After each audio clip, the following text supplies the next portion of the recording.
you want to start? Yeah, All right, let's do it. Are we recording? Yeah, you are. Okay. Phineas? You're doing the same thing? What's that? Well, I was silencing. Okay. Thank you so much for joining me on Thanks this for having me. podcast. Phineas is a artist and producer. Why are you laughing? No reason. Phineas is an artist, producer, and I checked your Wikipedia and it did say actor. Do you act? I did, yeah. I acted a little bit when I was like 15 to 18. I was Interesting. on the final season of the show Glee. You were on Glee? I was, yeah. Shut the fuck Nobody was watching by that point. Yeah, I And- wasn't watching at that point. And to be fair, not to slander the show or the talented people who created it, but like I remember because I would just audition because I lived here, and I auditioned for the show, and like again, like I don't even know if I like, read the project I was auditioning for, and my agent called and was like, "You got it. You're gonna be on Glee." Yeah. And I said, "Is it still on?" Because I feel like it had Yeah. left the zeitgeist by that point. Wait, so when you auditioned, you didn't know it was for Glee at the I time? probably just hadn't done my homework. You know what I Okay. mean? It probably was like sides from a scene, and I just went and did like it. just a random self-tape. Yeah, I mean, this was back in the day. These were real in the flesh auditions. So I was actually going. Damn. Yeah, now it's just self tapes. Were you singing as your role, or what was? I did, yeah. I did sing. I was in the choir with all the. Damn. Yeah, That's pretty cool, honestly. yeah. I had a great time. Everybody I got to work with was kind to me. I was the only person on the show that was like actually the age I was supposed to be. Like 15. I was 17 and everyone else was like 30. So that was kind of its own, like they'd all be like, we're going to go get drinks. And I'd Yeah. be like, have fun. Like I didn't Yeah. even have a fake ID yet or anything, Were they still like Leah Michelle's like character? Were they still in high school? Like They can't They have, warped they time or can't no? have been, right? I wasn't sure if they warped time and like it wasn't a new year each season or something. You know what I mean? I have no idea. I've never seen the show. You never watched it? Oh my god, it was I loved Glee when it first came out. The first couple seasons? Yeah, that was a great show. Besides like the Glee curse, where like multiple crew members and cast members died. Which is Gnarly, right? yeah. Yeah. No, pretty sad. Yeah. I- Sorry to interrupt you. No. I just was on set recently of a show and heard the AD like calling orders, Mm-hmm. everybody back to their marks, whatever. And I was like, that's Roger from Glee. It was very exciting. Wait, it was like the same AD? It was the same AD that I was with on Glee, which was really fun. Wait, for which project? For that you were on? Dave, I was on set of Dave. Oh, did And I you? was Were like, you on an episode of Dave? Yes. Damn. Yeah. it was Did he fun. recognize you or no? Yeah. He did that thing that it always like breaks my heart a little bit when people come up to you and this is like an age gap thing, I think, where they come up and they go, I don't know if you remember me. But Yeah. and I'm like, yeah, of course I remember you. Like, Yeah. you were a big formative part of my life.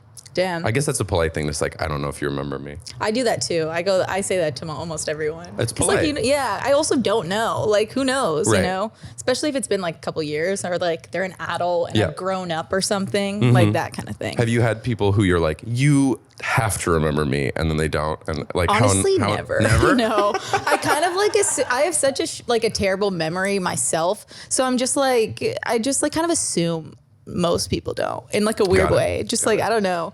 I don't know. But was that your first acting gig? Was Glee? I did a couple things. I was on a couple episodes of Modern Family, which was fun. Wait, these are like really credible projects. like, some- these are like some of the most successful TV shows in history. I Actually, was in, and I was in Bad Teacher, which was fun. You were the in Bad Cameron Diaz Teacher? movie. Yeah. Wait. Multiple times. Wait, what? What? There's a scene in the movie where she's throwing a dodgeball at the kids. Okay. When they get the questions wrong. Yeah.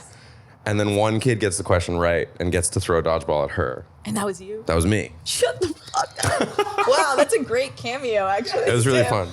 Yeah.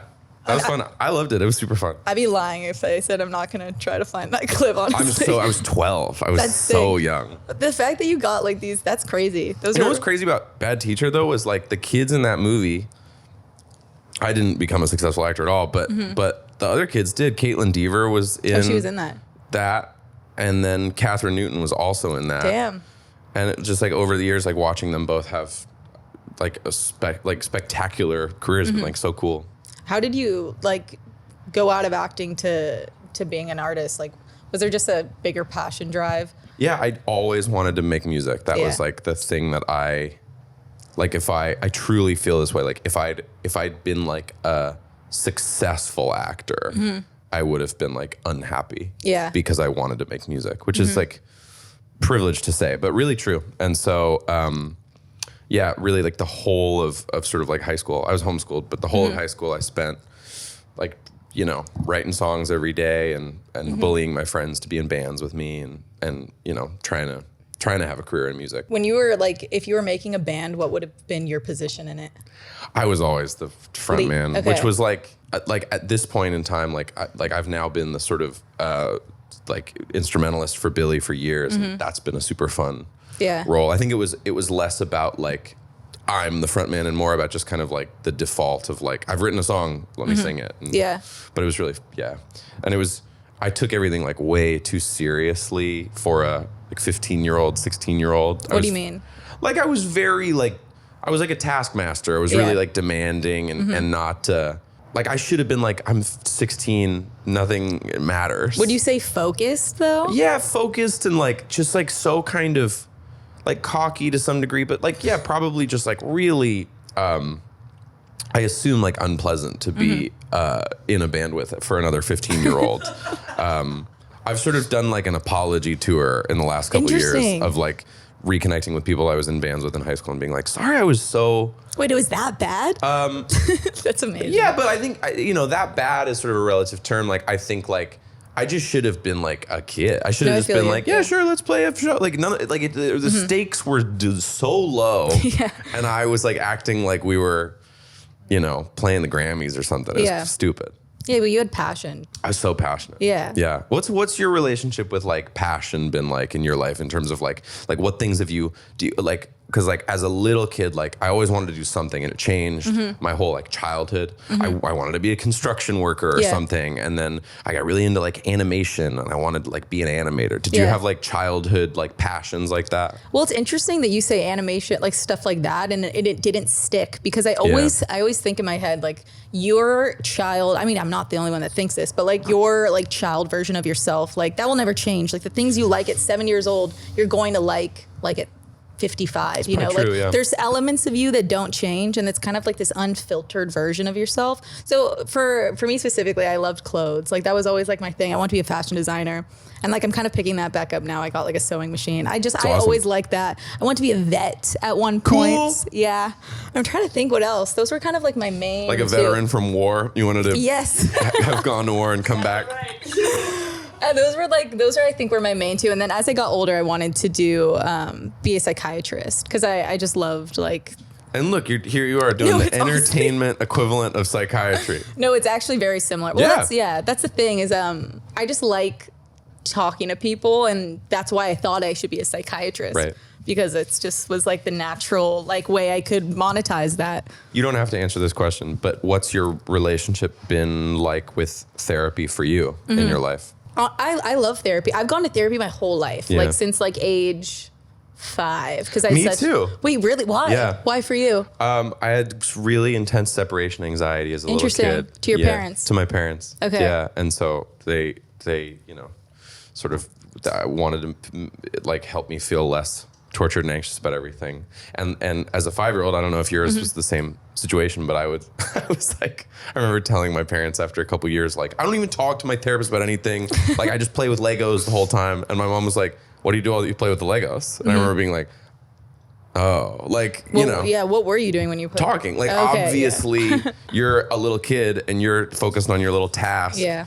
And the therapist has full, you know, reign to kind of go like, how did that make you feel? And you're doing Legos and you just talk about it. What was your, why were you in therapy so young? I do want to know how your separation anxiety manifested though. But I went for bad behavior. I had terrible behavior. My mom thought I was like, something was wrong with me because I was so reactive and so like the Tasmanian devil. Wow. Like my sister can contest. I was just like insane. What's your age gap? 3 years. Close, pretty close. Yeah. Older, younger, older. Got it. She was really like intense. She had one move where we'd be fighting.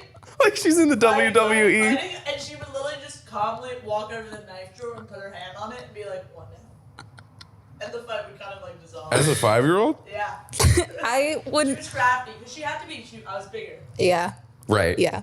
So she had the size differential from 7 to 5 is huge. It's No, 5 to 8. Yeah, that's big. Yeah. No, it was. Right, yeah. I would threaten to put like forks in my eyes and stuff. I was so like, if I like the injustice of things, like unfairness, like set me off. But I would be super, super happy, super, super this. My mom thought I was bipolar when I was young. And My grandfather. Wait, why your grandfather? Why is he involved? He just was like watching me, cry and throw temper tantrums, and he was like, "This kid's bipolar." At what age did these 3, 4, 3. I guess my grandfather died when I was like 4. Diagnose it. That's the unfair part of it. I didn't have it. I was a child. No, exactly. That's the thing. Yeah. That's what we found out like over years of therapy. I was just the diagnosis was I was a very highly sensitive kid. Yeah. Like so much so that it affected my entire life. And I've had to come to accept that part about myself. But yeah, that's why I had such bad behavior though. Do you have any like coping? Because like we just talked 5 minutes ago about how you don't really change from the way you are as a kid. So like the thing that I really related to that you were just saying was talking about fairness. Like fairness to me is like I'm kind of obsessed with things being fair. And I feel like the easiest way I could like exemplify that is like in my career, like when we're talking about like splits and stuff, like I'll give myself a less favorable deal because I think it's fair. Yeah. Because I'm like, I didn't do that much on this project. Like give me a lower percentage. And then when somebody else tries to take something that I feel that they don't deserve, I'm like, well, that's not fair. Yeah. I think as humans, like we desire fairness. That's like a huge part of like how we are by nature. But that's also part of your integrity as well, I suppose, the fairness thing though. So like as a kid, that was the real, the beef for you. Yeah. The first thing you realize as a kid is like life's not fair, Yeah. Did you watch the Stutz, Jonah Hill? Me and Charlotte did our podcast was literally like debunking the Stutz thing. Did you watch it? I'm assuming. I thought it was great. Yeah. But he talks a lot about like sort of like the desire to like get even and be reciprocated or apologized to or whatever. And his whole argument is like, you have to let that go. Completely let that go and be above that, which I thought was like, that was probably the most profound part of the movie for me. Yeah. But it was great. Like, I like the idea of like it being about the maze. Like otherwise you'll be trapped in a maze for the rest of your life. And he talks about like his mom. He's like, she never ever got out of the maze. Yeah. Crazy. It's just true. Like most of us won't. You have to have a burning like I think you have to be obsessed with like bettering yourself in order to change, to be honest. Like obsessed. Otherwise I don't think you'll ever actually. And you have to keep up with it, right? You have to like keep checking in and that's what I mean. Like obsessed, like that's in order to keep anything for your whole life, there has to be an aspect of, I use the word obsessed specifically to carry on for the rest of your life. Right. But how did your separation anxiety manifest? I think that like as I got older, it maybe got like a little less severe. And then was that part of the reason why you were homeschooled? I think the number one reason was like short of my separation anxiety, I was a super weird In child. what way? I was really sensitive about everything. Yeah. And my parents were like actors, which meant they were unemployed. And so they were around all the time. Yeah. And I think they just thought like, fuck it. Like we can't afford to put him in a private school or something that might be sort of like equipped for his needs. But like we can be around. So I think that was a big part of it. Define weird. Because I was technically a weird kid too. So I'm curious.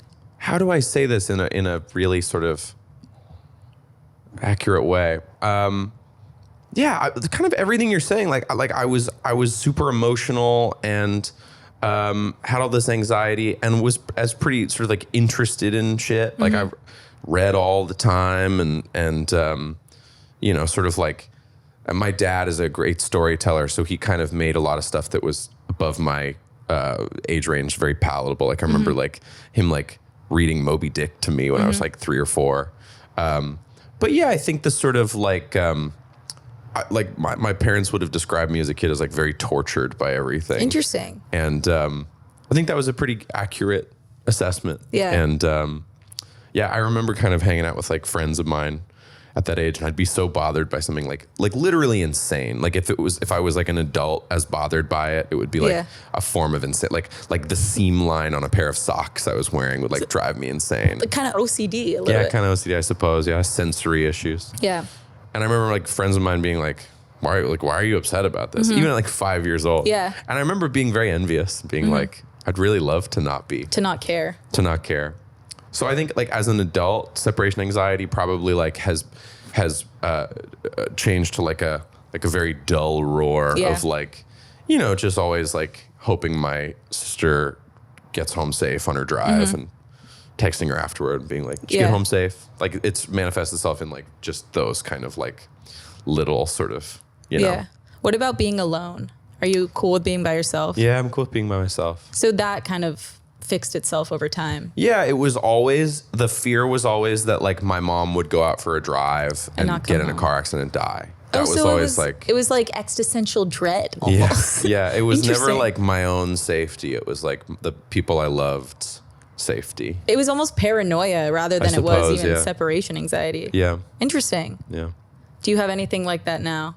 To some degree, but I'm much more like combated by like my rational brain of like 99% chance that did not happen, you know? And then the kind of like, if I'm admitting to myself like a fear of like, I'm worried their plane is going to crash, right? And then the sort of rational brain being like, but it probably won't, you know? And it's not in your control, so don't, you know, spend your day worrying about it. Is this like from lifelong therapy, like the tools, or did you just kind of figure this out? I think I'll credit therapy with a lot of it. I think therapy, I've always sort of like talked about my feelings and my anxiety with like all of my closest friends, and that's been like a good balm for me.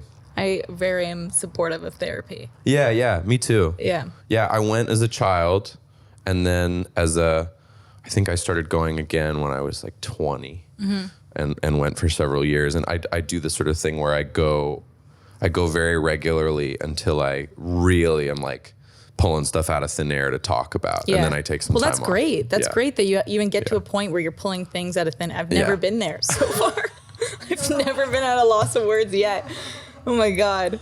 You know what's, I also didn't know you're 25. I thought you were so much older than me. You're a year older than me. I must look terrible. It's not like you like look a shit ton older. I just like assumed you were at least like 28, which isn't like too much. You're 24? Off. 24, yeah. When's your birthday? May 5th. Coming right up. Yeah, I guess. I'm excited. Months, when's your birthday? July. Nice. I would ask your sign, but I don't believe in them too much. Really? No, that's probably a hot take, honestly. I love that. Do you believe in horoscopes? No. There's just, like, I'm honestly kind of worried to say it, but, like, there's just no way that's fucking true.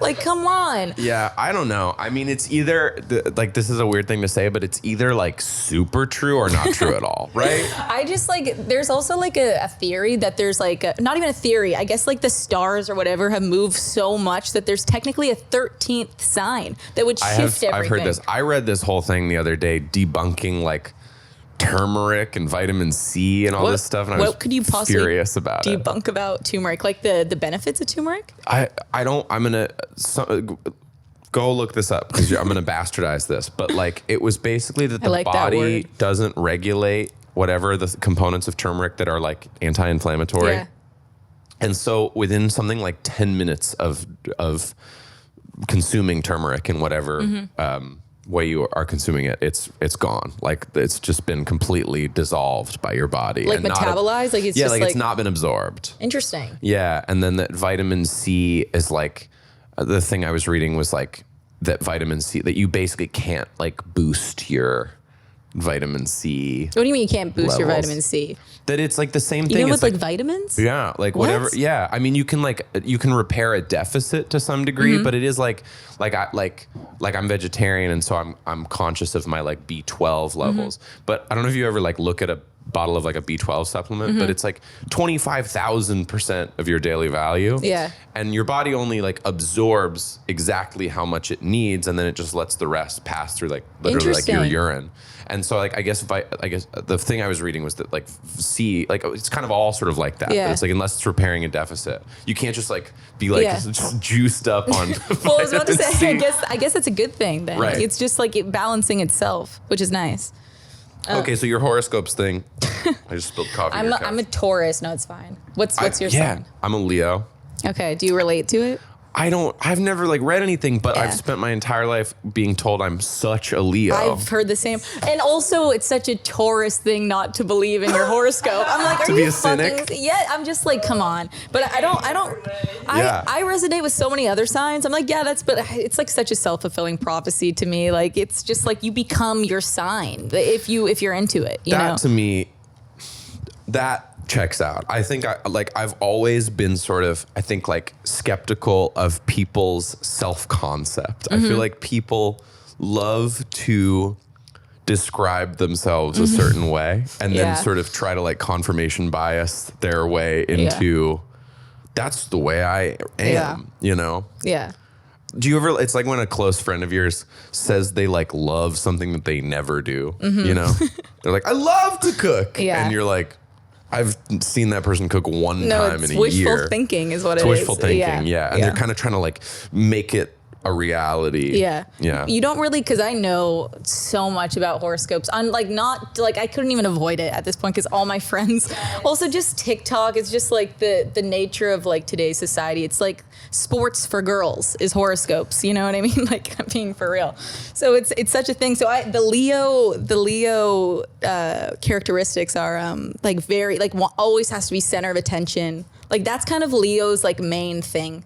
Like main thing that sets it apart, I would say. But you don't really strike me as like I don't want to be the center of it. peacocking in a room. No. Like, No, I want to be in my dream is I'm in a room full of people and we're all making each other laugh. And somebody's just made me laugh really hard. And then I think of something really funny and I say it and everybody laughs. Yeah. That's about how that's much so beautiful. attention I want. Like, that was so simple and beautiful. When I love think it. of like the most, like the happiest I've ever been, it's been in Yeah. situations like that Yeah. where it's like, you know that like I describe it as like kitchen islanding, like when you end up with 4 of your friends around your kitchen island way too late at night, and you're just like dying over something. Yeah. That's all I really. It's just like real connection, you Yes. know. It's what we all kind of desire, but things, you know, get in the way of that. Yeah. Fucking anyway, I had a point. This is my first day taking Adderall on a podcast. And because I'm prescribed Adderall, my psychiatrist said I have such bad ADHD that I should be on like 45 or like whatever, but I'm on 5 because I refuse to take more. Because it would just be so. I just hate the feeling The idea, of being on Adderall. Like it just sucks. We'll see how this goes with my first take on Adderall. I like the Obviously. idea of your friends being like, "You're such a Taurus," and it's actually ADHD. No, Taurus, I don't know. I just don't resonate. I resonate with like Pisces. I fuck with that sign. Claudia's a Pisces. Is she? Yeah. That's a good sign. That's the sign I feel like I should have been. I honestly can't really remember. It feels like it's just like I can describe my girlfriend to you, but that's Yeah. about it. Okay. Let's hear it. She's creative. She's methodical. Okay. She's very thoughtful, hardworking. Whether this is like a life thing or whether this is like nature versus nurture, like she's like cares deeply what like if other people are happy, she's really trying to like make everybody happy all the time. Yeah. So I don't know if that's Pisces Those are shit. some great characteristics. Yeah, she's a about great lives. person. Yeah, How long have you guys been dating? 4 years. Damn. Long time. How did you guys meet? Raya. Went on Raya? Yeah. Shut the fuck up. Yeah. Did you guys have mutual friends? We did. Okay. Yeah. So that's nice. So you which would is like which is the asterisk of Yeah. you know. Yeah, I don't think she would have like responded to the DM otherwise. You know, post that, it was like the first thing she said was like, "We Yeah. both know Rebecca and Drew," and I was like, "Oh yeah, Yeah. great." And now you guys live together. We've lived together for 3 years. Damn. We moved in Moving together after like a year. after a year. I feel like that's normal. It felt like it made sense. I Yeah. think we get like, you know, we were spending so much time together, and you do that like cute sleepover thing. You like play house. Yeah, but at the end of the day, like we both kind of work from home, and that became like, it was like, oh well, if I'm at your apartment, I can't be making music, and if you're at my place, like you can't be sort of doing your stuff because we don't have our, you know, shit. Yeah. So it just like we were like, if we live together, we can actually like work Yeah. while we live together. The thing we probably did too early was get a dog. Okay. Got a dog immediately after moving in together. We got a pit bull, who's like the light of our lives. But it Yeah. was like we should have known better at the time. And you've been at this house the whole time. The whole time. Damn. Yeah, Charlotte and I are neighbors. Phineas walked here. Yeah. We just felt. And I only found out that we were neighbors because you sent sent me the address. location for the thing. Yeah. And I was like, this is like my blue dot was like still on Literally, the we were map. in like the same like circle Yeah, proximity, it's which is right great. there. I've walked by your house. I was saying like at least almost every single time I go to pretty much, which is nice. For preparation for this podcast, I do this with most people, but Okay. I'll watch like other podcasts that they've done. So I watched your one with Jason Nash. Yeah. Also, I mean, this is also Googleable, but I did want to bring this up. How stupid did my hair look on that shit, Did it man? look bad? It looked so bad. How do you normally style your hair? Like, I just had woken up and like went and did that. Like I just didn't. it didn't like. I don't think I remember that stick it was going to be out. on video. Like I think I was like just like sure. Yeah. Yeah. I've had that before where people don't know this is on video. Like Yeah. at the beginning, like I remember Devin came and she's like, "Are you fucking serious?" Oh my god. But no, your hair was fine to me. Thank you. I'm sure this is also Google, but you've won 5 Grammys. That's 5, right? 8. Bro, Isn't that that's too many? Fucking crazy. Do you ever like? Too many. No, this is my point. Like, I was almost just like, does he just like think? He probably like thinks to himself, "You're like, yo, this is kind of easy." Like in a way, like like because you're so young that's and so you just funny. like casually won like 8 Grammys. That's so no, but funny. think about it, people worth their fucking whole life know. to I get know. 1 and you just like got 8. It's crazy. I mean, I never thought we'd win any, and the first year we won like 5 or something, which was crazy, and it was like, law of diminishing returns. Like the first one, you're like crying and your heart's pounding, and then like number 4, you feel like kind of sheepish, like you're like, this is bad TV. Like somebody. Like we just went up and thanked everybody. Like we're gonna thank them again. Yeah. But super grateful, and I've won them all with Billie, and that's been a huge treat, and I love working with her. But you know what I will say about the ridiculous quantity of Grammys is like I'm really absolved of needing more ever, right? Yeah. And I think that was really important to me. Was like, I can't let this be a thing. Like, I just have to be grateful that I ever won any of them.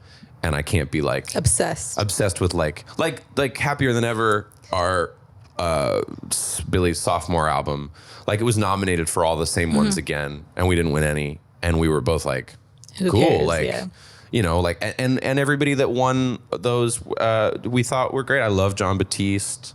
I love Bruno Mars and Anderson. Like, yeah. I feel very like, if that was a bucket list item, which like wasn't even, but like, let's pretend it was, like very much like checked off, go live the rest of your life and care about other stuff. But huge honor. Yeah. Is there like an element to you where you're just like, this might sound like in almost a negative way, but I don't mean it to be like, I've done the most, like, how can I ever top that again? Like, I only say that I watched this TED talk of the author of Eat, Pray, Love, and she talks about that. She's like, what do you do after you write like the biggest bestseller in the world? She's like, I know I'll never do that again. Yeah, I wonder. I think that like I'm maybe fueled a little bit by the arrogance of like my youth that's true also. that I feel young enough that like if you asked me in 15 years when I'm 40. Yeah. I might really have a like the best days of my life are behind me kind of a vibe. Yeah.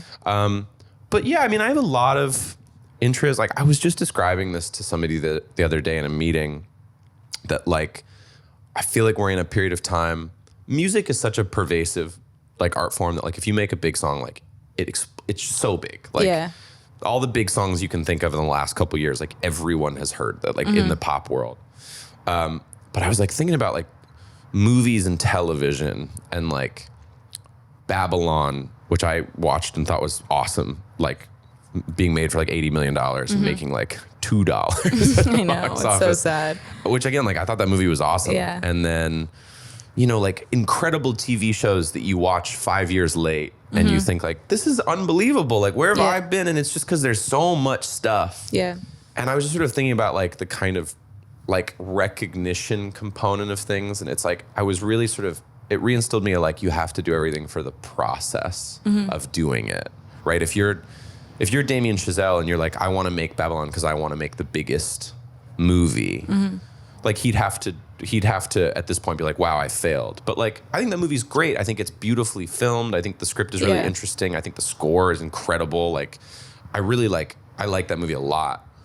Like, I hope he views that as like a successful, fulfilling experience. So I think that like to do the longest answer to the easiest question, like I really feel that way about like my career. It's like, as long as I make stuff that like the process of making it is fulfilling, the process of, you know, touring it or whatever is fulfilling, like I'll view that as a success. Yeah.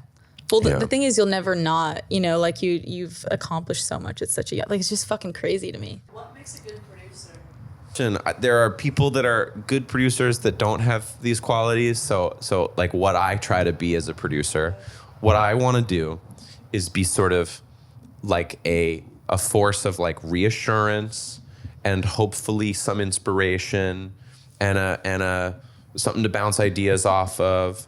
And then I want to be like invisible. I want to fade into the wallpaper of the room. I don't want anyone to know that I made the record.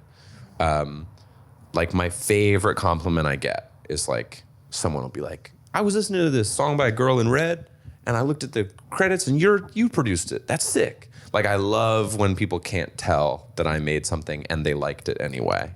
And you know, I love producers that have signatures too, but that's the one I want to be, is the one where you didn't know I was there. And then you accentuate the expression. Hopefully the artist felt super supported and like they were making their best work, but you weren't heavy-handed in it. You weren't like drawing focus away from them. Because like the reason I work with an artist in the first place is because I think they're really talented. So I don't want to force a bunch of my ideas and myself on them. I just want to be there for them when they get stumped, when they're like, I don't know what to do here. And I'm like, well, here's a couple ideas. Let's see if you like any of those. And then if you like one, but you want to change everything, let's change everything. So that's kind of how I try to measure it. Great question. That kind of like the way you're explaining kind of makes me feel like if it was like to translate to a film, a DP. Like That's a great... That would be like that for the director. Like, I want to shoot this, but I don't know how. Well, here's some ways that I've shot stuff in the past. That's kind of a perfect example, because I feel like directors, like you almost like super want to have a signature. Like it'd be weird if you didn't, because it's like such an artistic position. But the DP is like, you're watching a movie and you're like, this is fucking beautiful. Who filmed this? And then you look it up and you're like, oh my God, it's Roger Deakins who did this other movie I loved and this other movie I loved. That's a great comparison. You guys were the youngest producing act in history, right? Yeah. To win. Isn't that crazy? That's just like, you made history. Like that's... Yeah, I mean, and somebody'll beat it someday. I was 22 when I won that. Yeah. And like, somebody will be 20, you know? Sure, yeah. They will. But like... Which is like, that's cool too. Yeah. You know, like whoever was 23, like, you know, like the whole thing's cool. But I will say this, and this is like sort of a for better or for worse thing. I think that I had this kind of feeling. There was this period of time in 2019 when Billie's album had come out where there are Billboard charts for songwriter and there are Billboard charts for producer. And I was like number one on both for like many, many weeks in a row. And I remember thinking like, okay, like this is crazy. And also I need to make sure that this isn't a thing that I decide that like I need. Yeah. You know? Yeah. Like I feel like success and sort of like accolades, like they are like food. You know, when you have like as a kid, I was very like Pavlovian. I'd like go to my soccer practice and really want to get like a burger and fries afterward, like every time. Yeah. I'd want to replicate that experience because it felt satisfying. Yeah.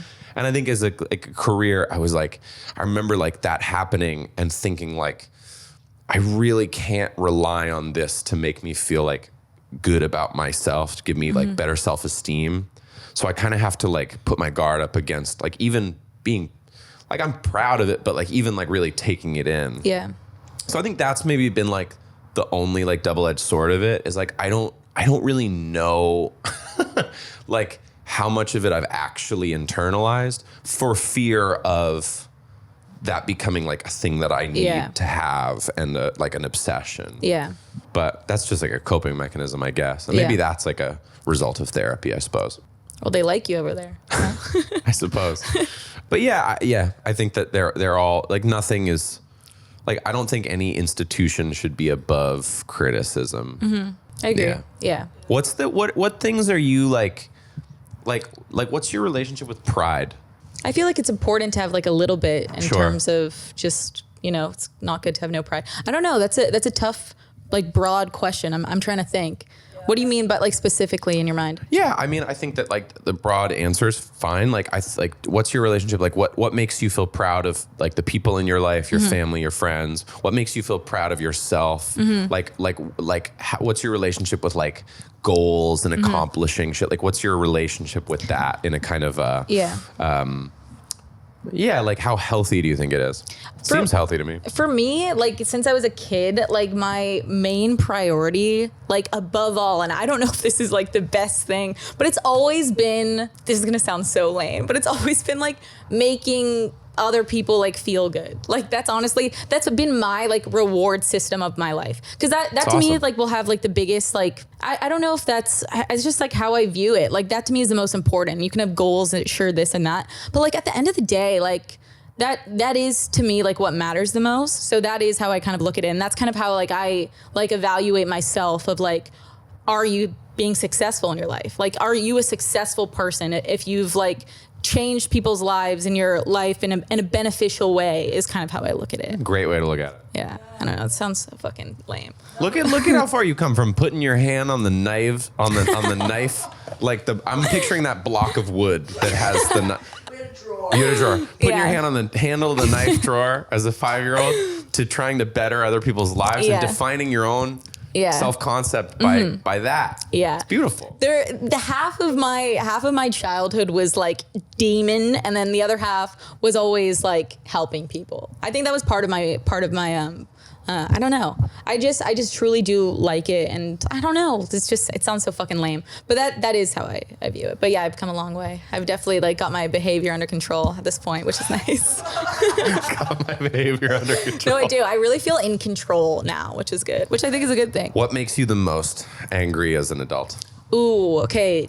This is a stupid answer, but technology when it fails me, It's crazy. it sets me off like nothing I've ever seen in my entire life. I freak out. I'm like, and I notice that about myself. I'm like, Jesus Christ. It's because it's definition out of your control because Right. there's nothing It's a you can glitch. do. It's like, Yeah. if this isn't working, it's just like infuriates me. But obviously injustice, my mom, and those are kind of like the main three. Injustice and my mom. My mom definitely sets me off. I love you, mom. What's up with mom's just Pissing- direct yeah, line I to know. your like lizard brain I don't- amygdala, like just like it's like we have the shortest fuse Yeah. with our moms like it's crazy. Do you think it's like, tell me if you think, does your mom have like bad awareness?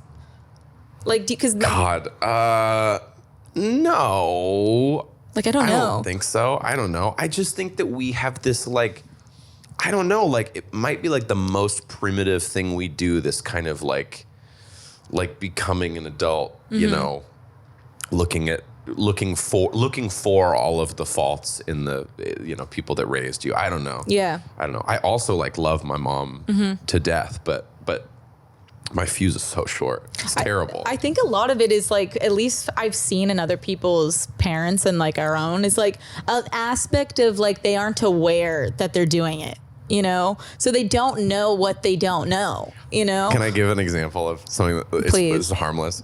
Billie and I talk about this all the time. She said a thing that made me laugh so hard. Billie did. Billie and I will be giggling at some fucking meme on our phones. And my mom will go, "What's on your phone? I want to see." And Billie and I are like, and we'll show her like our screen, which is like an oversaturated image of like Lord Farquaad from Shrek with like Yeah. the letter E. That's killing us. Like we think it's so funny. Yeah. Oh, look at this meme. And she'll go, "Who made this?" And I'm like, it's a meme. No one knows who made any of them. No one's ever made one. No one I'm friends with has ever made a meme. Yeah. And none of their friends have ever made a meme. They just fill the internet. As far as I'm concerned, they just are made by the internet. And Yeah. also, and she'll go like, oh, it's something that's like stupid and funny. And she'll go like, that's cool. I'm like, what? Like trying so hard, Yeah, like I so know. sweet. It's interesting Trying though. to bond. I feel bad. No, it's really sweet. But it's like, it's also too, like, just how she interprets the world. She sees a meme, all she wants to know who made this. You Yes. know, like that's just how she because looks nothing at it. because the humor doesn't make sense. No. I mean, even but we have these horrible little like individualized relationships with our phones that are more intimate than anything else. And like the other day, I was in bed with Claudia. Like we'd just woken up or something, and I was looking at my phone. Awesome habit, super recommend. Yeah. Staring at your phone for the first hour after you wake Yeah. up. And I was looking at some like esoteric like tweet about.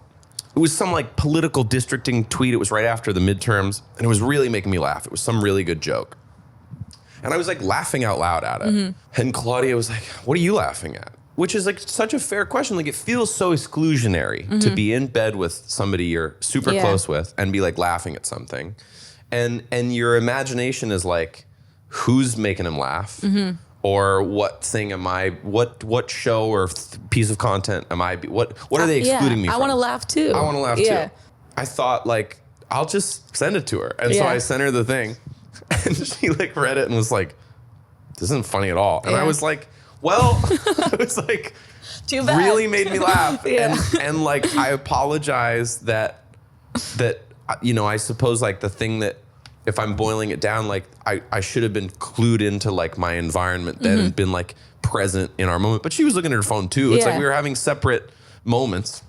But the phone thing is like, it's a disaster. No, it Because is. you're having this like little tiny individual thing next to the person you're like closest to in the world. Yeah. That they wouldn't understand. And it's like the same with my mom or whatever. It's like you turn it right around and they're like, I don't get that at all. Yeah. And you're like, right, but I did and it made me laugh. Yeah. Well, Sorry. our phones are now just like tailored to us. So I it's know. like, and Claudia's phone's tailored to her and, 100%. and your mom's. So it's just like, you're not going to get my memes. Like this is for me at the end of the day. And we're not the same. You're not going So to get my memes. You're not going to get my memes. My memes are like so perfect for my feed. That's a good, that would be like the funniest reason for like a middle school breakup. I bet that's happening now.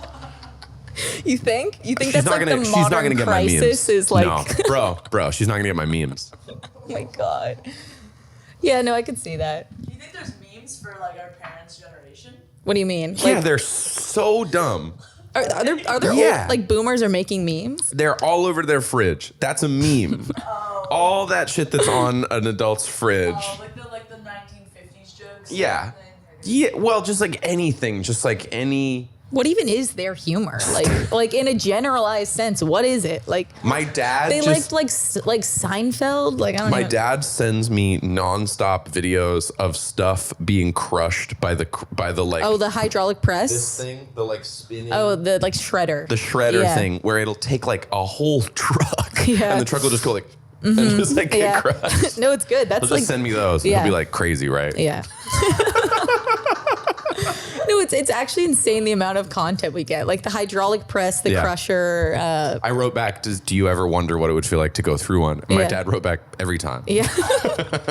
You have to, or like a finger, or like something. You Oh, just yeah. think about it, and then you get like this weird sense of pain. Do you ever feel pain? Just Phantom like, pain, Yeah. watching something painful. Yeah, Absolutely. I think that's the sensitive thing. You know. Mm-hmm. Can you watch scary movies? No, not really. You can't either. Yeah, no. I can't. I've tried my whole life. I can't do I it. can't do it. And if I do, I've fucked up. If I Yeah. like, I watched Barbarian this year, which is awesome. Like, in terms of like, if you saw it as a person who doesn't want to watch scary Yeah. shit, you'd come away from it being like, okay, that was really scary, but like super Still well good. made, Yeah. interesting, whatever. But I was like scared by that movie for days. Like, Yeah. I would like close my eyes at night and be like scared.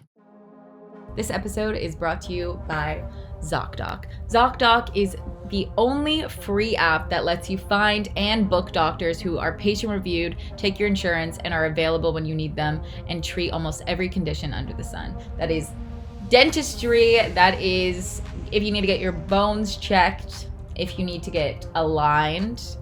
I don't know what these things are called, but ZocDoc does. ZocDoc, if you are looking for a new doctor, if you do not know where to go, if you are honestly just curious to see what else is out there, it's a free app, so you might as well just check it out. If you don't like your doctor, if your doctor is being a pain in the ass, or just hard to reach, hard to contact, or you just want a new doctor, or you need a woman's health doctor, or you don't know where to go, ZocDoc essentially makes it super easy. You can go on their app and you can read multiple reviews on different doctors and like honestly shop out for a doctor, which is really lovely. ZocDoc helps you find expert doctors and medical professionals that specialize in everything that you care and need and deliver the type of experience that you want. For me, this is a very convenient way of actually finding healthcare for someone who honestly has no idea how to go about that and finding the right doctors. Go to ZocDoc.com/Charlotte and download ZocDoc app for free. Then find and book a top-rated doctor today. Many are available within 24 hours. That's ZocDoc, ZocDoc.com/Charlotte. I watched, the movies, Scary Movie, the franchise. Which are like a send-up of they're Scary Movie. Satire, Yeah. essentially. I watched Scary Movie 3 when I was young, and I, to this day, as a 24-year-old, can't watch it. It traumatized me like nothing I've ever seen in my entire life, to the point where I couldn't sleep in a room with a TV in it because, like, for years, it traumatized Because of me. the mockery, it was maybe, or like something? The Ring. The Ring, yeah, is The what Ring. they, Sorry, that's they what I meant copy. to say. But it's just interesting to this day because it was on Netflix a couple years ago. I tried to watch it, couldn't watch it. And I'm like a grown up now. You like live alone and shit. It traumatized me that much. The dawn of going to therapy as a child was, among other things, I watched Spirited Away, the Miyazaki movie, which I love. Everyone fucking loves that movie. It's great. Yeah. But the scene, as a 5-year-old, 4-year-old, the scene of the parents eating all the food that isn't theirs and the girl being like, okay, I'm going to go walk around, and coming back and they turn around and they're pigs. I was like, ran up from the couch to turn that shit off. Was like so frightened by it. That's interesting because it's Really not, played into the separation anxiety thing of like, my actually. parents turned into pigs. Well, that's Yeah.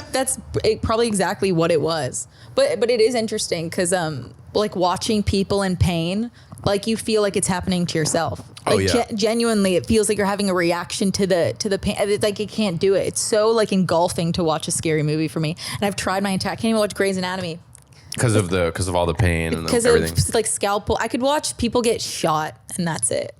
Right, but probably like not even. I feel like there's like TV getting shot. There's like boom, and they just like drop. That's And then good. there's like a really good movie where they get shot and they have like an ulcer bleeding in their neck for a while. That's way harder to watch. Yeah. The more realistic Yeah. versions. But we're also children of the internet. So like for no reason, I remember watching like Saddam Hussein being hung in my real God, life you on like watched that? CNN. Like not even on purpose. Yeah. Like it just happened in front of me Yeah. as a kid. Like it's a weird time to grow up. Yeah. Did you ever? I mean, our parents all watched John F. Kennedy get shot in the head. I know. During a parade. That's like pretty crazy. I know. I watched back that footage. You could still watch to this day. Like literally seeing his head explode, which is crazy. So yeah. my friends and I were talking about terrorism the other day.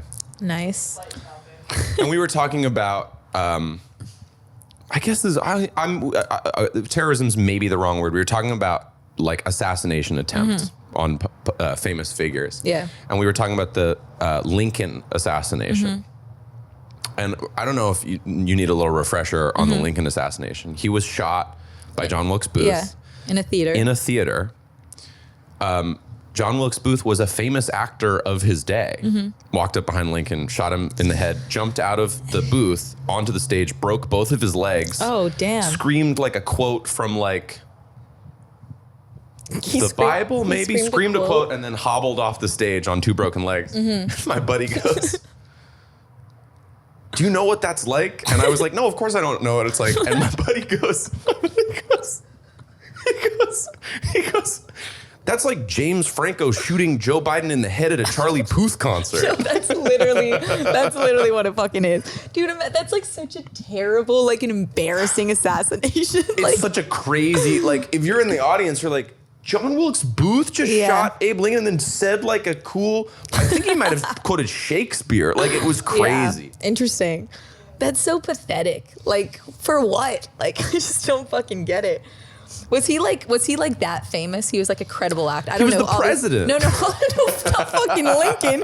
But John Wilkes Booth, like, who was he relevant? Like, was he like? Do you know? Like, was he? Do you think he shot him because people were like, John Wilkes Booth really fell off? And then he shot Lincoln in the head. No, that could be possibly right. Honestly, John Wilkes Booth. I wonder what he did before that. Anything credible? Yeah, any really good Probably nothing. He shouted sick semper tyrants. Sick semper. So crazy. And do you think that was? You think that was planned? Like he hasn't had. This is the quote. Do you think if he didn't, how good did it feel to think of off the dome? Dude, if he had no plan to say anything and he shot him and jumped on stage and was like, oh my God, I know what to say, and said sick semper tyrants, he must have run on stage like, crushed that. Like, that was so good. Off in the Somebody backstage was like, dude, did you just think of that off the dome? He was like, off the dome. Wait, what does that mean? What's the meaning behind it? I don't know. Like, can we get like an old Latin, English? right? Is it Latin? Thus two titans. Stand by. It's Latin. It has to be Latin. Latin. Now he belongs to the ages. So sick. Oh. Was he referring to himself? No. No, Has to be. Now he belongs to the ages? Or now he belongs to the ages like Lincoln's dead, now he belongs to the I ages. think so. Yeah, that had to have been planned. The Which is Lincoln- like honestly kind of lame. The Lincoln assassination, I'm out of my depth because I'm not remembering this clearly enough, but it's kind of a failed attempt because they were really trying to take down like the whole chain of command. I think they only got Lincoln. They were trying to kill like 3 or 4 people the same Yeah. night. They didn't. I guess it's not a failed attempt. It's just like an incomplete attempt. But it's still like he still killed Abraham Lincoln. You know, it's fucking gnarly. Yeah. Do you believe in conspiracies? Yes, but I think that conspiracy I think is like a funny, super broad term for like, there are some that have like, I mean like there's like American government, like there's so many throughout the history of the American government that like the CIA and Martin Luther King and everything, like there's so many that are like not even a conspiracy. Yeah. And then there are like the moon landing, Yeah. which is like, I don't think that shit was fake. But Yeah. like, you know what I mean? I think they're like, sometimes I feel like conspiracy theorists are like trying to one-up themselves forever as opposed to just sort of like focusing on like 2 or 3 that are probably pretty, Yeah. have a lot of validity. Well, yeah. To your point, like some of them aren't like conspiracies. It's just like good kept secrets. I made like a joke TikTok like a year ago because I saw Whoa Vicky talking about like the Illuminati. Wait, who's Wool Vicky? Whoa Vicky, do you know who Whoa Vicky is? Whoa. Whoa Vicky is an internet phenomenon, sort of bad baby adjacent. Okay. Kind of Dr. Phil-esque. Like a viral kind of yeah, guy? like a Okay. viral kind of like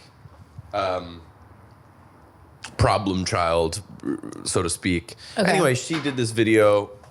I'm not going to do an imitation of the way she speaks, but she did a video basically that was like, I don't know, the Illuminati seems pretty fucking real to me, Yeah. you know? And, the video was like, yeah, they were asking me to, you know, join the Illuminati. And I made a video on TikTok just to amuse myself. Yeah.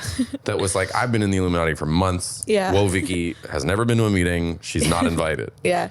And all the comments were like, look at him, he's fucking bragging about it. And I was like, what the fuck are you like? They were like, that's how they get you. Like they're Yeah. they're just so open Like about hide in it. plain sight. Yeah, in That's plain a sight. compliment though, that people think that you're in it. I guess. No, that's fucking sick. Yeah. That's sick. Are there any conspiracies that would delight you if they were real? That's a good question, actually. Like Bigfoot would be cool. I'd love for there to be a Bigfoot. I would love there to be mermaids. Right? Mermaids would be Like, cool. I would love mermaids. I would love like aliens on Earth. I don't think aliens are conspiracy theory. I think it's just like everyone knows there's life on other planets, or just like in general that aren't us, unless you have like the smallest like a very closed mind. There has to be like I mean, what's your take on? For sure. For Yeah. sure. Yeah, I mean, I think you're in the minority now if you believe that there's not. well, yeah, I don't think you've thought it through super deeply. Yeah. Yeah, I agree. I don't think though that they would be like, I mean, maybe there's like kind of Martian-y, like weird figure guys. Did you ever get into like the Bob Lazar stuff? You did. So like that, I do believe him. He seems like a credible man. Doesn't seem like he's lying. But I don't know. My interpretation of aliens or like life on other planets. Did you ever see Arrival? Oh, You like that? so good. That's what I think it would be more like. Kind of like these like walls of sound that would talk to you, kind of Different thing. forms of Yeah. sentience. I think that space is so mind-numbingly large Yeah. that the likelihood of somewhere in some other, you know,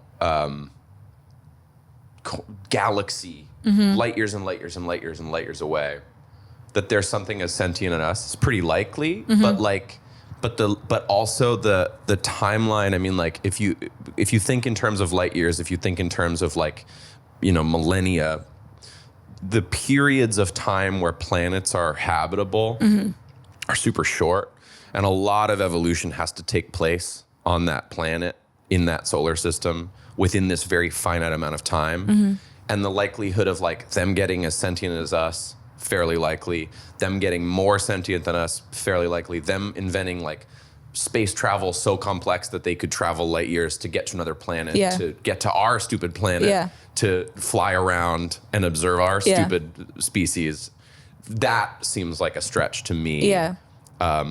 Just with us, like maybe they've gotten to maybe there are planets that have life that are closer to each other, but I don't think that there's like that, like I think the UFO sightings and stuff like that seems fake.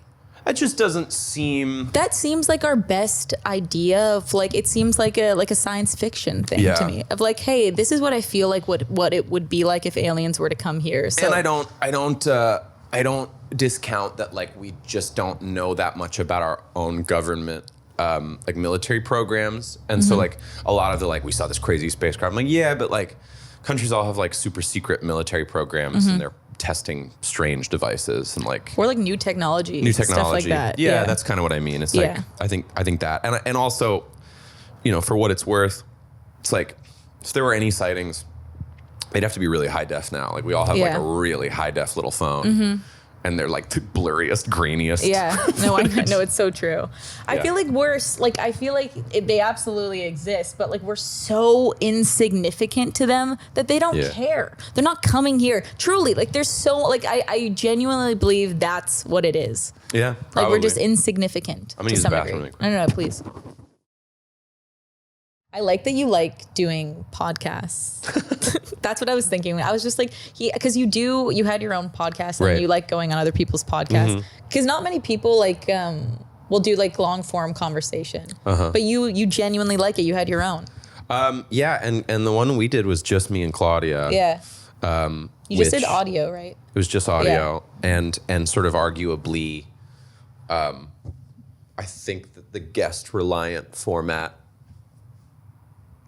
From having been like the guest on other people's seems like a really good way to do it because it kind of keeps you fresh every time. Yeah. And I think for the two of us, you know, a week had gone by, and we'd do the next episode and we'd be like, what happened this week that what didn't we talk about last week? Yeah. So I think that was a challenge, but it was really fun still. Yeah, I think it was just like I think we had a feeling I think if she was in the room she'd say the same thing. I think we were like, we're oversharing. I think we were like sharing a reckless amount. Like what? Like kinds of things? Just intimate details about our like relationship. Yeah, our relationship and our life. And I think you have that kind of like obviously like if you're in the public eye, you're sharing a lot sort of by default. But I think like you get so disarmed by like the long form nature of podcasts that you'll really divulge. No, it's so true. So I think we just kind of had this like, well, it's one thing if I'm like on your if I'm on your podcast and then there's months where I'm not doing anything, you know, but if I was on your podcast every week for a year, I'd just say a lot of stuff. You'd say some shit. Yeah. No, that's the problem I'm facing now. I'm just like, should I just not say all of this shit? Like, you know, like, no, seriously. I'm just like, well, I regret this. What's your relationship with like comments and feedback? I think I've gotten better at like not caring. Like if it's a negative comment, I get like pretty positive, like people aren't that mean. Like TikTok, for instance, like that shit is ruthless. People are gonna be mean no matter what. But I've kind of like got to like a security in myself where I'm just like, and just like a realistic idea of like people, you know, like people are going to just like, I saw something actually that was like, 80%, 20% of people are never going to like you no matter what you do. That's just guaranteed no matter who you are, 20% of people. So it's like if someone's commenting something negative, it's just like you're just in the 20%. Because I'm like, I know I'm not doing anything that's actually like harming anybody. And there's you can't convince me that I am. You can't convince me that I'm like this terrible person because you feel like it. So that's a really good sense of self you have then, I think. Yeah. I think it took time. And like I'm not like I'm not like unable to be affected by it because people can also make things up too. That's crazy. And then believe that. And then so that kind of gets in my head where I'm just like, wow, like I have to learn to let that go too of like false narratives of people saying whatever. But that's fine. Yeah. What about you with your relationship? I try not to read anything about myself. Was there a point where you did? I think when you first make anything that's getting like an exciting amount of views, whatever that is, when you're like, oh my God, this has like 1,000 views, I would read it. And then I just very quickly felt like none of the positive stuff meant anything to me, and the mean stuff really hurt my feelings. And I was like, well, why am I doing this? It's so true. Yeah. So I just sort of stopped. Yeah. And also like in the comments are not reviews, but like reviews of anything, like to believe the good one is to believe the worst one. So I just try not to read any of it. Yeah. People are demons, you know, like it's just like they're like genuine like demons online. I think I try to remember that like the only time anybody bothers to write any type of thing is like usually, and this is not 100% true, but it's like you're so much more likely to write something about something you didn't like than something you did. True, actually, right? yeah. I've almost never written a review of anything ever, but the times I've wanted to write reviews are when I had really bad experiences. Yeah. Why do you think that is? Because why of do like warning, kind of like an advisory almost. But why not the exceptional? Like why don't we feel that same like need for the exceptional? Other than like a little bit of vengeance, like you're like. I think that's totally what it is. It's revenge. Yeah. If it was great, you have this feeling of like, I had a great time. That's what I did, and I'll tell my friend. But if you have a terrible experience, you wanna stick it to them. It's justice too of it. Like you will pay for this. Yeah. Not fair. Yeah, it's not. It's the fairness thing. Yeah, I try not to ever write anything of the sort, but I definitely like. Yeah, if I have an experience where somebody's like really shitty to me, I'm like, well, this makes me wanna write something mean, but. Try to keep myself from it. It's also interesting of like the notion like bad news travels faster than good news. For like sure. we're also like addicted, some part of us, into like negative something. I don't know what that is. Like negative. Headlines. No, but why? Like it's interesting to me why we fixate more on the bad than the good. And a lot of times, like even in our comments on our own, I think it's like we want to. I don't know. I feel like my relationship. I don't want to speak for other people, but like back before like I learned better and stopped reading comments, like.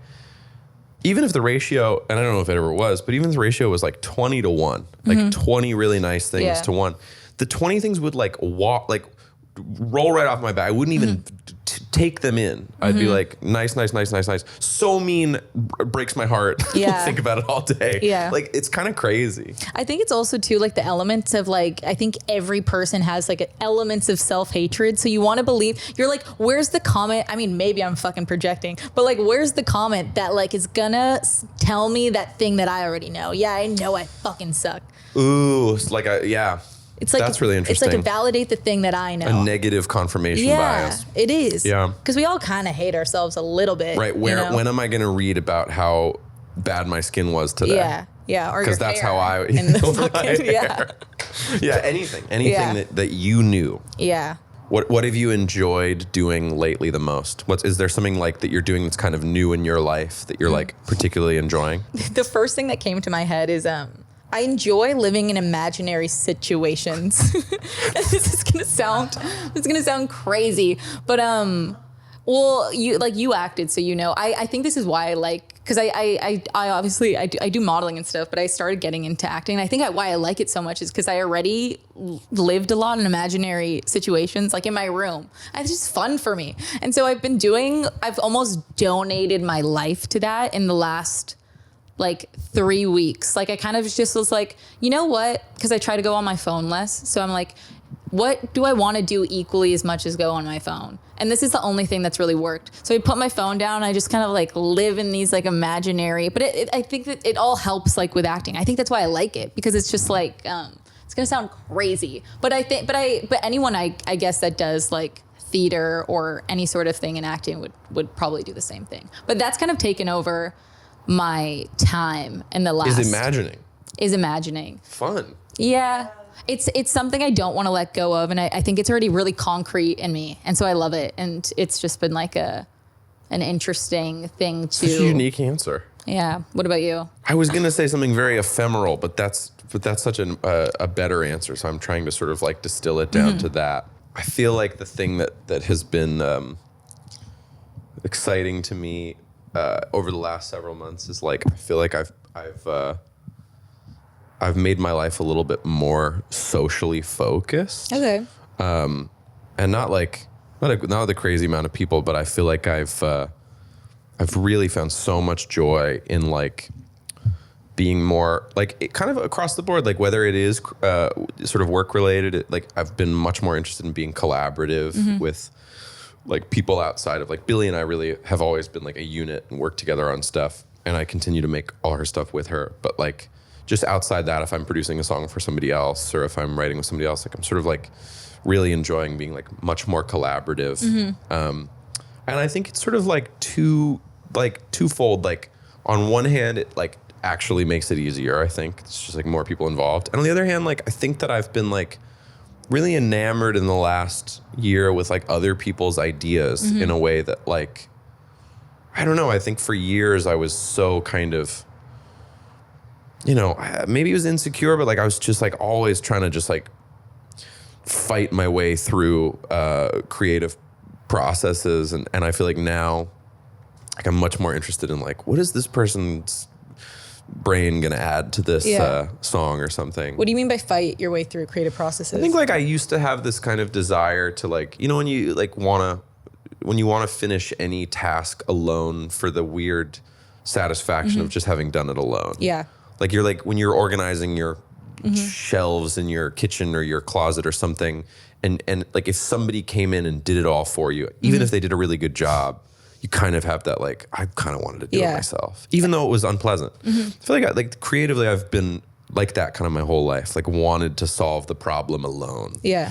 And I feel like I solved a lot of problems alone, and now I'm much more interested in like being more collaborative. And I think that's just kind of made my life much more social, because I think for a long time it was like sort of devoted time to work. Yeah. Just being like isolated, and especially like I scored a couple of films in the last couple of years, and I found it so lonely, just like hours and hours a day of like watching the same scene over and over and playing the same part. And I just had this feeling of like, this has to become a more social activity, because I'm like driving myself insane. Yeah. And it's a thing that Claudia and I have bonded over. I think she started to feel the same way about making YouTube videos and stuff like that. It's like just this sort of like individual world, like just being completely alone doing a thing, and it's just less stimulating. So that's been exciting. For your own, like I listened actually before you came as well to Optimist as well. I listened to the whole thing. It was very nice. Very I love your solo stuff. I actually knew your solo stuff from, because I think I went to a Billie concert because Charlotte Lawrence brought me to one like years ago, and you opened up for her. That's right. And you played your solo stuff, and I was like, oh my God, I love his solo stuff. And so I liked like Break Your Heart Again. Yeah. And there's a couple. I actually have a couple of your solo stuff. So I listened to Optimist. I really liked it. Thank you. I'm curious, do you do that completely by yourself? I did Optimist like alone, like in a room, dark room, a tiny dark room. The Optimist specifically, I record at home in a studio with like windows, and it's like a very pleasant experience. And right before I was making that album, my studio flooded. It got like completely destroyed and had to be rebuilt. How? Was it the rain? No, it was a pipe. Our house is old, and a pipe burst and just flooded the whole studio. And so I had to rent like a tiny like room, like the place Harry Potter lives for the first 12 years of his life. Yeah, this is where I recorded. I kind of love that though. I love like little. It made me very focused, but it was like a dark room. Yeah. And so I made that album completely alone, and it was like very satisfying and fulfilling. But it's like, I'm glad you brought that up, because that was probably the genesis of like, okay, when I make my next record, I have to be collaborative, just because that'll be a process that I'll learn from and be excited about. What does that mean to you, being collaborative? Like in what terms? I think I'm sort of open to whatever. I'm open to writing songs with people, and then especially open to like orchestrating them and playing like those records like I made alone, you know, which meant like all overdubs, nothing sort of like live at the same time. I'd play the guitar part, then I'd have that recorded, then I'd sing the vocal, and I'd comp the vocal, and then I'd add the bass. Like, just one at a time. I think on this record, I want to be much more live in the approach, and actually be in a room with musicians and have a drummer playing and sort of do all the initial live recording more simultaneously. I think that'd be really fun. Who would be at the top of your list of people you would want to work with that you trust kind of in that space to help your own music? Yeah, great question. There's probably a bunch of people. I mean, there's like people that I'd love to collaborate in some sense that doesn't have to be my solo stuff at all, that I think are incredibly talented. I'd work on anything with like Kevin from Tame Impala. I'm a huge fan of Harrison the Dare. I think the Dare is so dope. I really like this new artist named Medium Build. Like they don't have to do anything with mine if they don't want to. It can be for their stuff. But yeah, I think just sort of like anyone that I feel close to and comfortable. Yeah. I feel like there's like no shortage of talent in music. No, I agree. How do you like, cause your sound is very specific to you. It's actually like it's like pretty original. I don't know if it's your voice or it's like I don't know what it is, but it's unlike other things. Are you trying? It's unlike other music I've heard. I don't know what it is. So I'm curious, like what pinpoint this is my sound. Like how did you like did you try a bunch of different things? Yeah, that's the short answer. And I still do. I still will like make a song that I sing and write that feels like deeply and authentic and nothing like me. And I think I try to think of like musical style a little bit like clothes.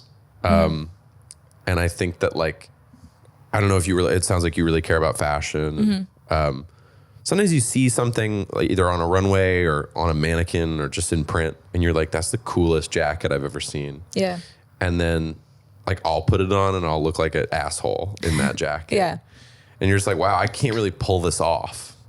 And so I try to think of music production like that. Like I think that everybody has kind of like an authentic self that you're trying to reach and service. And I think that like for me musically, like there's so much music that I'm like a huge fan of that like I can't make or like have made. I can't write a Chili Pepper song. Why do you say that? Like because I don't think you'd believe it. Like I'm not those guys. Yeah. Like Anthony has like such a crazy. Like I love everything Megan Thee Stallion has ever made. Okay, yeah. I can't sing a Megan Thee Stallion, so you wouldn't believe it at all. Yeah.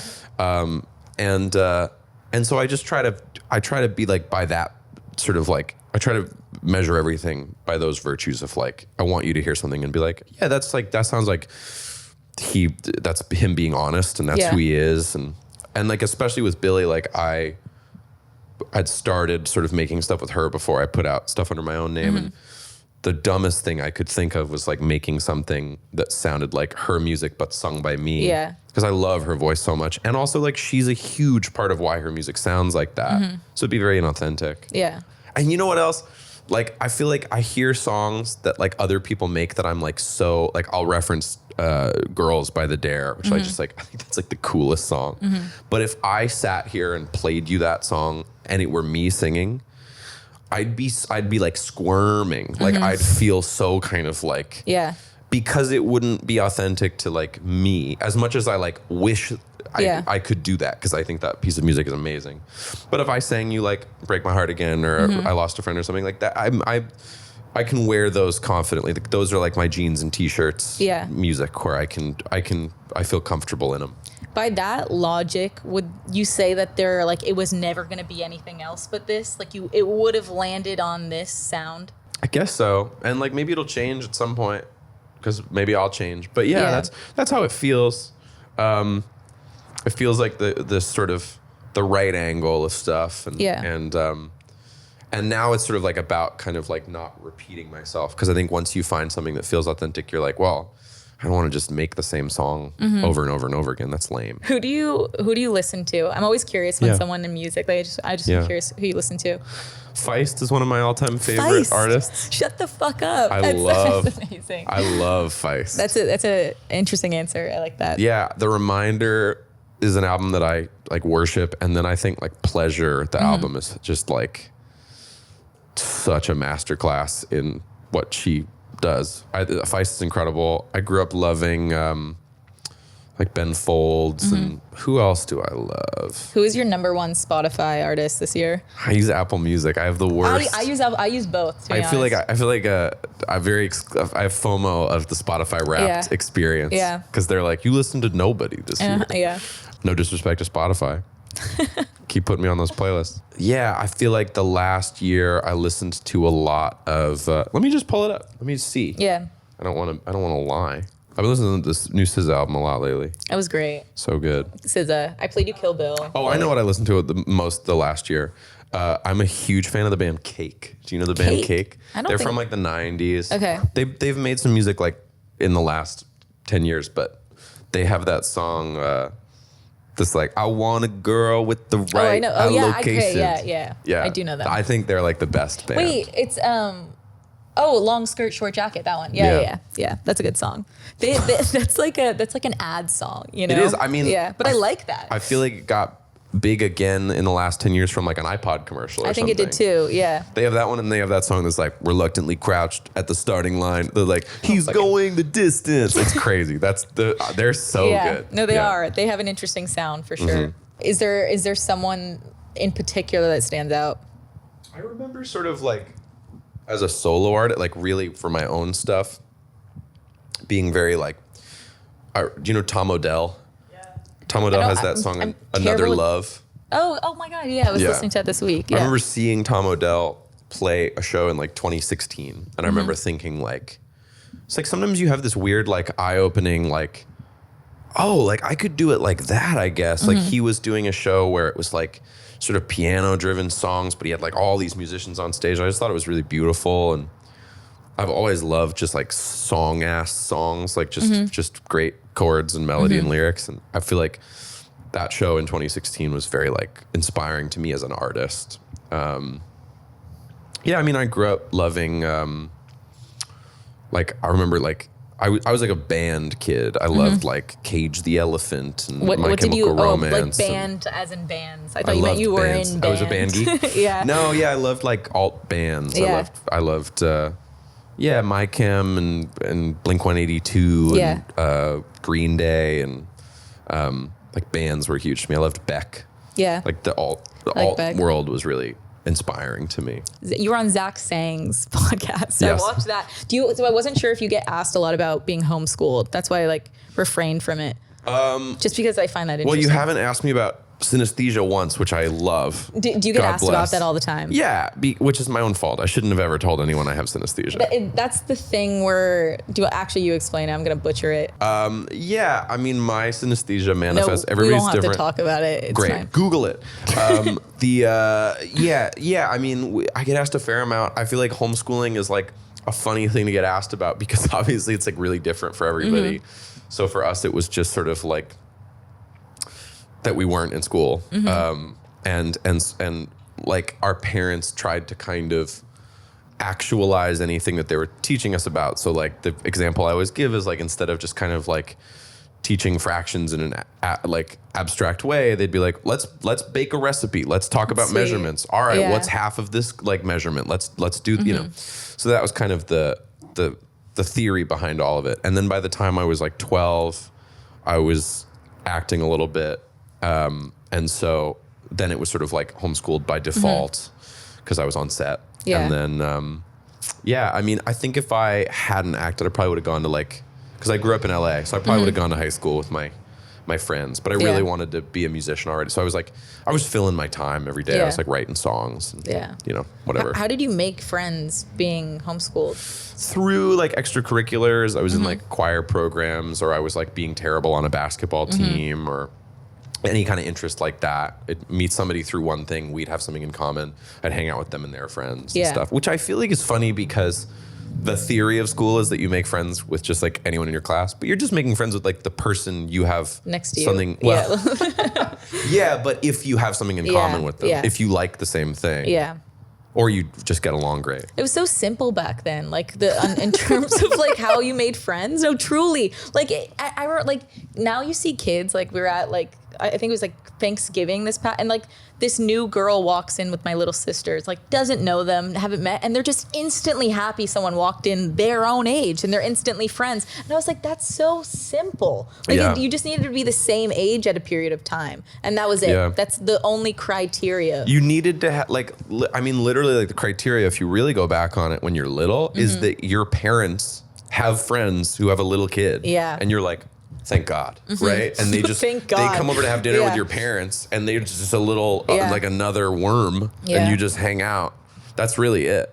Yeah. Do you have Yeah. any childhood friends that you've kept strong to this I day? have one friend who I've known like my whole life, Ruby, who's also a neighbor of ours who lives Okay. super close, who I love, and then a couple that I've like tried my best to keep, in contact with. Yeah. But Ruby has done the best job of It's a girl? doing that. Yeah, she's in law school in Brooklyn, I think now. Shout out Ruby. Shout out Ruby Hirsch. Yeah, she's great. But yeah, I mean that's the challenge of What about you? Do you have any like stupid long term like friends your entire life? Yeah, I would say like I've like besides like 3 people, I'm like honestly friends with all of them. That's like awesome. I have my preschool best friend. So cool. To this day, she's like my number. I literally love her so much. It like hurts. Every time I talk about her, I cry. I'm That's not so doing sweet. it. So it's actually, she hates it because it's like actually embarrassing. That's so cute though. Yeah, but it's whatever. But she's like literally. What does she do? She's also a model actually. She's just like she actually just got married. Wow. Just got married. She lives in Florida. And yeah, she modeled. She was like a child actor. Got it. And like she just because like her like mom wanted her to do that, and she's just like truly like the definition of like a sincere person. That's awesome. And like she's just the best. But How long was she with her partner before they got married? they literally met each other 6 months. She was engaged. I want to say even less. That's amazing. No, but that's how special she is. Like truly, like it's just like she's just like so cool. So Wow. I love Sophie. She's gonna literally cringe at this, but yeah, I feel like her mom. Like literally, I like love her that much. She Yeah. feels like my daughter. This was a random question that I am. This is such a superficial question, but I honestly am kind of curious. Yeah. How would you describe your style? What I wear. Like, yeah, as I always ask guys this, and they Yeah. never know what to say. But every guy dresses in such a specific way to True. them, Yeah. But there's not that many options, and they don't really care too much a lot of the time. Yeah, I care a lot. I mean, I feel like I get really excited by like an item, and then I like to wear it to death. Like I like to have like a leather jacket that I'll wear the same leather jacket I bought when I was like 18, and I wear it all the time. And I like the sort of wabi sabi of items. I like wearing a pair of shoes until they're like threadbare. Yeah. I like having a pair of jeans that I never wash that just like I wear forever. And then I think that like. I'm a big sort of believer in like classics, and there's like a Butch Walker quote, and it's about music, but I try to embody it with fashion, which is like, he's like the only stuff I look back on and don't regret wearing are jeans and t-shirts. Yeah. And so I try to kind of make that the sort of like North Star, but then even there, it's like I still really care about like the pair I'm wearing. Like I care about the wash, or I care about the cut, and I care about the like. I feel like every couple years, like the length and shape of a t-shirt changes a lot. I feel like we're in like a really cropped, Yeah. like not tight tee, but like very short tee period, Yeah. which I'm really enjoying. And I feel like I love vintage stuff. Like I love going to places and find, like I'm wearing like these are like Wranglers from wherever that I got at Sleeper, and then this is like a Crash Test Dummies shirt. What is fire. Crash Test Dummies? Crash Test Dummies is a crazy band I from was like about the to 90s. say, do you wear band tees? I wear them if I love the band. Yeah. So like Crash Test Dummies, I love. They have a song called That's really good. That's the title? Really recommend. And then this was a gift, and I was a little chilly on the walk. So this is new, but Yeah. but I was cold. You were very prepared for that answer. Yeah. That just shot out. I like that. No, I like when guys know how to dress, like, and they know exactly what they want. They're specific. I feel that most of the closest connections, not with real exception, but most of the closest connections I've had in my life have been with women. Like my best friends and my closest collaborators. Yeah. My girlfriend and I are incredibly close. And I think that it's made me, I hope to a large degree, aware of like we have this kind of like, I think there's a kind of a default men like women are just so beautiful and shit. And I'm like, they're putting so much work into it. Like they're putting together the coolest outfit, and they got this shirt that they've never worn before, and they're wearing it. And if they wear it today and they take a photo in it, they'll never wear it again. Yeah. Like this kind of like attitude toward it. And I think like the idea that that you'd think you'd get by not caring or paying any attention to like how you dress at all. And that somebody who's like really like looking at the art form and the craft of like style to whatever degree is just like disrespectful. So like I try to be like aware, and even still I'm clueless to whatever degree I am, but I try to be conscious of it. It's aesthetic appreciation. Like I always appreciate like the people that are just like head to toe and like have full glam. Like even if it's not my style, I just appreciate it because it's like you put an effort. Yeah, something. You added something to the world that's interesting, like aesthetically. It might be shallow, but it's just like it's nice to look at. Yeah, and I'm still trying to dress to my body. I think that's the other thing. Like we were talking about that earlier with music or whatever. Yeah. It's like I have friends that wear such cool stuff that like I just don't feel comfortable in. Like I wear it, I'm like, I look so stupid. Like what's an example? There's like a kind of a like the term the last couple of years has been like streetwear. Like there's like a layer of streetwear that like if I wear, I think it's like I look like a preposterous douchebag. And like if one of my friends wears it, I'm like, those are the coolest shoes I've ever seen. Yeah. But I just can't pull them off. Yeah. It's just like back to authenticity. But I'll always try it on, see what I can pull off. I think my favorite style on guys, which I wish never retired, is like the old school like greaser. Like Yeah, me too. That is so fucking sick, and I wish that White shirts with the sleeve rolled up. Yes, I could see you doing that. I do that a lot. I could. That seems like like something you could do. Because Like, it has aged super well. The cool greaser thing that's like looked over because there's like jeans in the greaser pantheon, but I'm a big fan of slacks. I love like just a pair of slacks and a white shirt. yeah. Yeah. I also think that's pretty classic, the greaser thing. Just hasn't like aged at all. Like it looks great. It will forever look great. People dress like that. I don't know. The 80s look insane. The 90s look insane. Greasers look great. But the girls paired next to them, they're wearing like pony skirt, whatever the fuck they're called. Yes. They've aged out. The girls' They clothes. have. No, they look But insane. that sort of like maybe has more to do with like the period of time that like greaser style was like popularized was so entrenched in misogyny that it might just be like a really misogynistic sort of like stylistic view on like women. Yeah. And I feel like that aged really poorly. Yeah. Well, now I think it's like for the first time, like guys always kind of consistent, like pants and a t-shirt. Like girls now, it's like you don't have to wear dresses if you don't want to wear a dress. It's like anything kind of goes. Like it's for the first time. There's no like real one knit style. Dress like a greaser now. Yeah. 100%. That's actually pretty common. And they look awesome. Yeah. They look, no look surprise. Really good. Yeah. Well, this has been so much fun. Well, thank you so much, Finneas, Thanks for coming having me. on my podcast. Of course. And I will see you in like an hour. Come on over.